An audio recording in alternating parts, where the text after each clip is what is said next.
My name's Mike, and I'm 34 years old. I just moved into City X, a booming metropolitan city that has a surprisingly low population. I came to City X because I got a job offer that entailed the same work as my previous job, but offered twice the pay. I've always been alone. When I was 11 years old, my older brother, who was 19 at the time, was hit by a car and later died in the hospital. After my brother died, I went to the hospital for a few weeks, but I don't quite remember why. After that, my mother became gravely ill, and my father was too busy tending to her that he basically forgot about me. In school, I was an average student, neither liked nor hated. No one really cared to bully me nor befriend me, so I developed a habit of not trying to interact or befriend new people. As said earlier, no one was really interested in me, so my love life was kind of a bummer.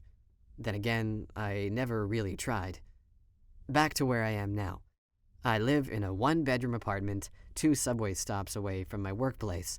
My usual routine is going to work, coming back from work, then watching TV or gaming till I pass out. I know, it's sad. I don't really know my coworkers all too well, so I was surprised when I overheard them debating whether or not to tell me something. Ultimately, one of them decided to talk to me, and the conversation went something like this. "Hey, Mike, you're new around here, is that right?" "Yeah, I just moved in last month. What's wrong?" "Nothing really, everything is fine. But I just want to warn you about something." "About what?" "If by any chance you see an old man with weird eyes that's holding a briefcase in the subway, don't look him in the eye." "This is really funny, picking on the new guy, huh?" "I'm not joking. Just don't look him in the eye, okay?" "Yeah, sure, whatever." As time went by, I started noticing some peculiarities about City X. See, I was no stranger to metropolitan areas, as I've been living in them my whole life. But something about this city felt off. Most stores closed at 11 p.m. sharp. They would also cover their store doors with sturdy wooden planks. The subway is usually deserted by 11:30 p.m., which is odd since the railway functions 24/7. Whenever I stepped in the subway, I felt a chill run through my back. You could almost compare it to when you feel somebody's uninterrupted and intense gaze. One evening, I decided to pick up some dinner at the small convenience store next to my workplace before heading home.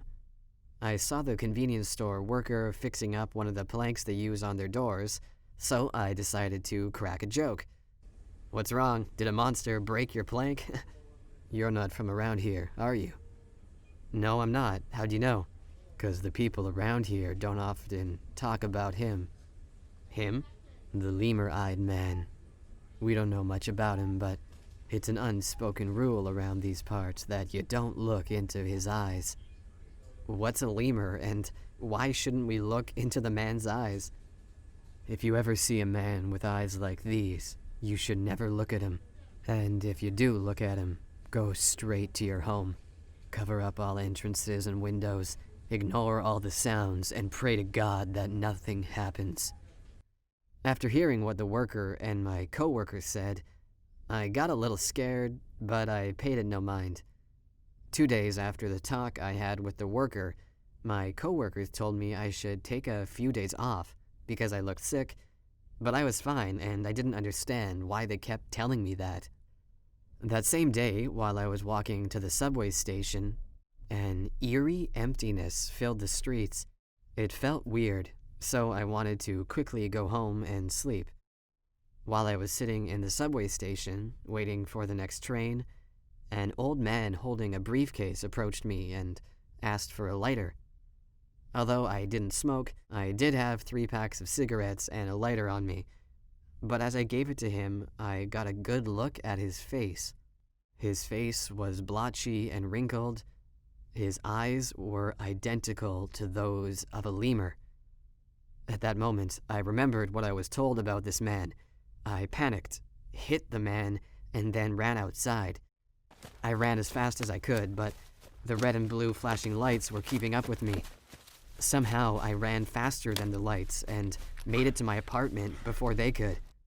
I quickly secured all my entrances and windows, and that's when I started to hear the scratching noises. They were unbearable. Just to drown them out, I had to scream at the top of my lungs. After a few minutes of me screaming, I heard the lemur man knocking on the door. Suddenly, the scratching stopped, but the knocking became more pronounced.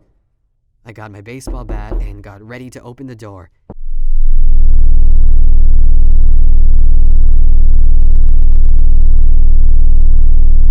As I opened the door, I immediately pounced on him, repeatedly hitting him until I saw blood on my hand. The blood was red, and here I thought it would be blue. I laughed as I stood victoriously, having defeated this ugly monster once and for all. A woman who probably heard all of the noise came out to see what was happening. I smiled at her and pointed at the monster's bloody body, but she only responded with a horrified look as she paced into her apartment. What a weird woman, I thought as I stepped into my apartment to celebrate the beating of the lemur man. A few moments later, 2 police officers knocked on my apartment door. As I opened the door, they were quick to handcuff me, all while they told me that I am charged with first-degree murder and battery. I didn't know monsters had rights, I responded, but they didn't understand what I was saying. I was admitted to a psychiatric ward, but honestly, I don't know why they did that, because I've never felt better. Man, this is one weird way to congratulate a hero. I heard the new patient was on antidepressants since he was 11. Why'd he go crazy then? He said they slipped into the drain and he couldn't be bothered to buy another bottle. That's a stupid reason. I wish I could have taken antidepressants as a kid. Not. Don't even joke about that, bro. It's bad karma.